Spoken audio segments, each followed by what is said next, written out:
بسم اللہ الرحمن الرحیم۔ امام مسلم رحمہ اللہ تعالیٰ اپنی کتاب صحیح مسلم میں اس حدیث مبارکہ کو نقل فرماتے ہیں، اور حضرت ابو ہریرہ رضی اللہ تعالیٰ عنہ اس حدیث کے راوی ہیں۔ وہ روایت کرتے ہیں کہ نبی اکرم صلی اللہ علیہ وسلم نے ارشاد فرمایا کہ پرانے دور میں ایک شخص ہوا کرتا تھا، وہ صحرا میں سفر کر رہا تھا کہ اس نے اچانک بادلوں میں ایک آواز سنی۔ بادلوں میں ایک آواز سنی، کیا آواز سنی؟ کہ کوئی بادلوں کو حکم دے رہا تھا کہ فلاں جگہ جا کر اس شخص کے کھیتوں میں، اس شخص کے باغ پہ جا کے ذرا بارش برساؤ۔ اس شخص کو تجسس ہوا کہ کسی کا نام بادلوں میں لیا جا رہا ہے۔ اللہ اکبر! رک جائیے، ذرا غور تو کریں کہ جس کا نام بادلوں میں لیا جا رہا ہے، اللہ کے ہاں اس کی کیا شان و عظمت ہے، کتنی خوش قسمتی ہے اس کے لیے۔ اب کیا ہوتا ہے، بادلوں میں سے ایک بادل کا ٹکڑا الگ ہوتا ہے اور ایک طرف چلنا شروع کر دیتا ہے۔ اس شخص کو تجسس پیدا ہوتا ہے، وہ بھی اس بادل کا پیچھا کرتا ہے۔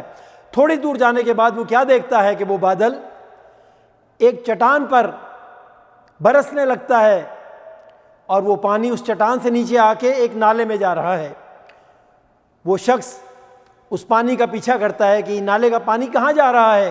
کچھ دور آگے جا کے دیکھتا ہے کہ ایک باغ ہے، ایک کھیت ہے، جہاں ایک شخص کھڑا ہے، اور یہ پانی جو چٹان سے بہہ کے نالے میں آ رہا ہے، اس کو اپنے کھیت میں تقسیم کر رہا ہے۔ وہ آدمی جا کے اس شخص سے سوال کرتا ہے کہ آپ کا نام کیا ہے؟ وہ اپنا نام بتلاتا ہے اور پوچھتا ہے میرا نام کیوں پوچھ رہے ہو؟ وہ شخص بتلاتا ہے کہ میں فلاں جگہ تھا، صحرا میں کھڑا تھا، کہ میں نے بادلوں میں تمہارا نام سنا تو مجھے تجسس ہوا اور میں یہاں تک پہنچا ہوں۔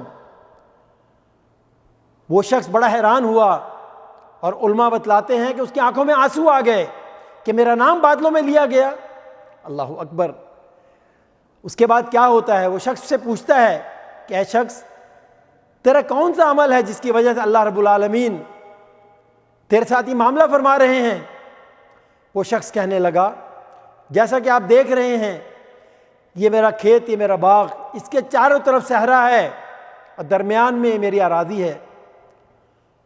میں اس میں جو کچھ لگاتا ہوں، جو کچھ اگاتا ہوں، جو مجھے نفع ہوتا ہے، میں اسے 3 حصوں میں تقسیم کر دیتا ہوں۔ اللہ اکبر! ایک حصہ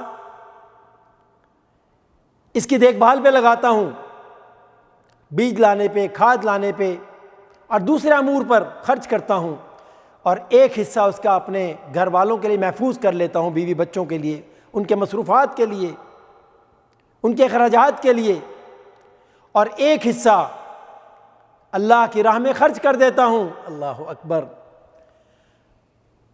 2.5% زکوٰۃ ہوتی ہے۔ کوئی شخص 5% خرچ کرتا ہے، کوئی 10% خرچ کرتا ہے، کوئی 20% خرچ کرتا ہے۔ اللہ نے جس کو جتنی توفیق دی ہے، لیکن یہ شخص 33% اپنی کمائی کا اللہ کی راہ میں خرچ کر رہا ہے۔ تو اللہ رب العالمین نے اس پر ہی کرم کیا ہے، اور وہ شخص کہنے لگا کہ آپ دیکھیں کہ میرے چاروں طرف صحرا ہے، اور میں صحرا کے درمیان یہ کھیتی باڑی کر رہا ہوں۔ میں یہاں بیج ڈالتا ہوں، اور اس کے بعد اللہ سے دعا کرتا ہوں، اللہ رب العالمین میرے لیے پانی کا بندوبست فرماتے ہیں۔ اللہ اکبر!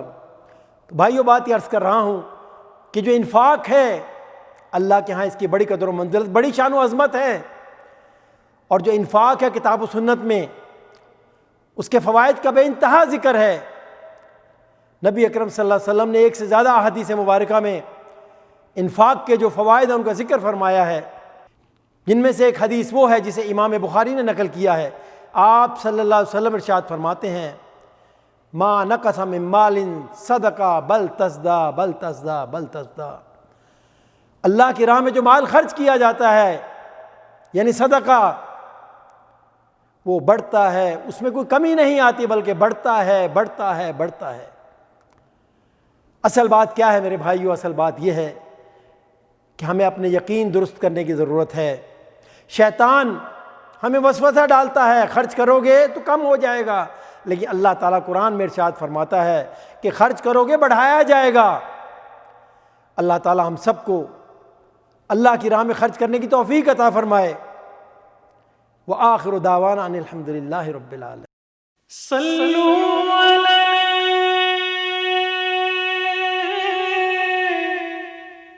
وآلہ